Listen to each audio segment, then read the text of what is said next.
What if I told you that Luna is behind all chaos in My Little Pony? Like, many villains only exist because of one thing she left slide. Are you doubting me? So get ready because this theory will connect everything in a way you've never seen before. Hey beautiful people, I'm Julie and everything begins in the episode 1 of season 1 when Nightmare Moons makes her grand opening. After being an outcast in the moon for 1,000 years, she returns in the exact moment of the summer solstice celebration, interrupting Celestia and threatening to cover Equestria in an eternal night. But what really happened when she was released? We know that Luna was consumed by envy and sadness, and became Nightmare Moon because of it. Celestia, not having any other choice, used the elements of harmony to ban her sister to the moon. There, for 1,000 years, Luna was stuck in. But Nightmare Moon's dark magic wasn't lying. Much of the contrary, it grew,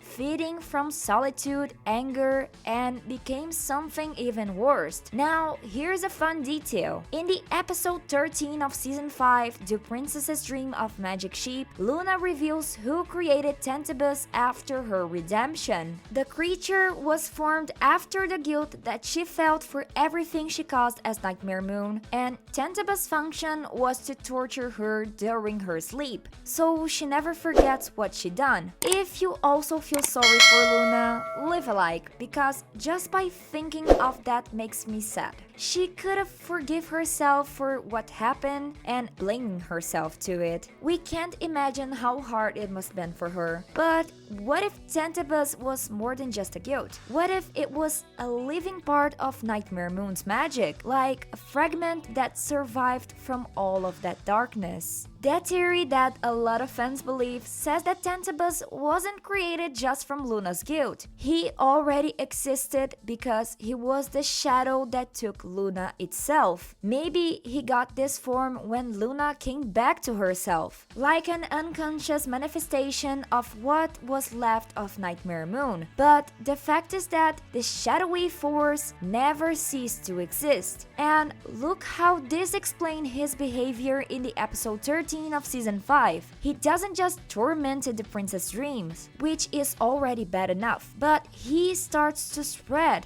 get into other ponies' dreams, and almost break free for the real world. Guys, this isn't some innocent guilt. Tantabus has his own desires. He wants more. He grows, feeds, and has a goal: break free from the dream world and get a physical form. And here's a detail that goes by our minds, but it's really important. When he abandons Luna, it's almost like the last part of Nightmare Moon had vanished for good, and this changes everything. Remember back in the first episode of the series when the main six fight Nightmare Moon? They managed to defeat her with the elements of harmony. But why? Because in that moment, Tantabus wasn't a part of Luna anymore. Now, thinking about the other time when Nightmare Moon appears, she is more powerful, held on for longer, resists the power of the elements, even Tantabus gets out of her body. Then, done! The main six win against her more easily. And did you notice the surprise face she makes when this happens? I don't think so. You see a pattern here, right?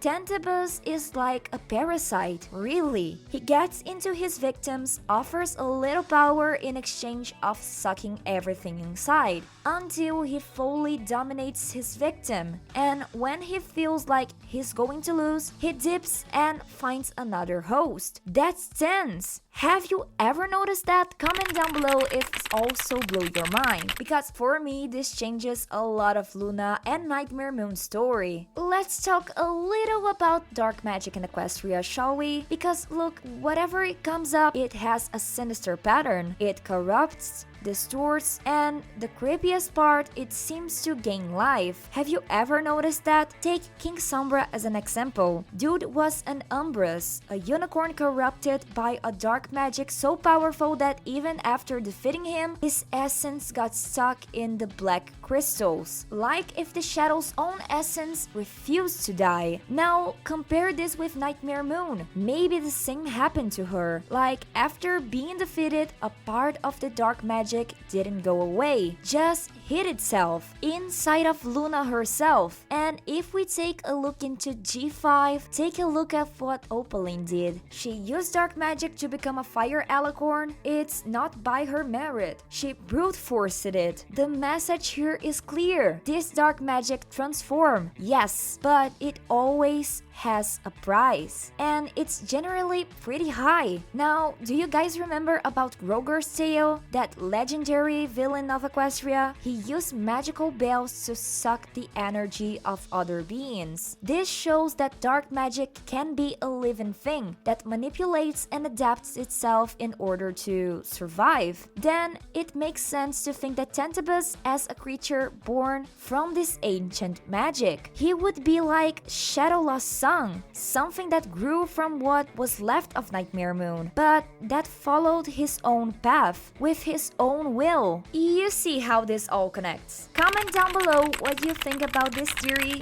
Maybe Tantabus is just a magical nightmare, or is there something deeper behind it? And now that we better understand how dark magic behave in Equestria, we can take this theory a step further. In Nightmare Moon, darkness survived as Tantabus, so where else did it go? Did it just vanish? Or did it find another dark place to inhabit? So here's the deal. When Luna, after 1,000 years, stepped into the Two Sisters Castle again, the same place where she was defeated as Nightmare Moon, she doesn't just relive her memories. She is unwillingly opened the door for something bigger. Nightmare Moon's essence is there, dormant, just waiting. And in this silence re-encounter, this evil shadow breaks free. An energy that was within her, yes, but now can roam Equestria freely. And look, even without Tantabus in a physical form, his essence, the dark force that took over Luna, was already there, alive and restless. A shadow that didn't disappear with the princess purifying, but that was set free, seeking new paths, new targets, like a dark smoke that gets into the cracks of the world, going where you least expect it. And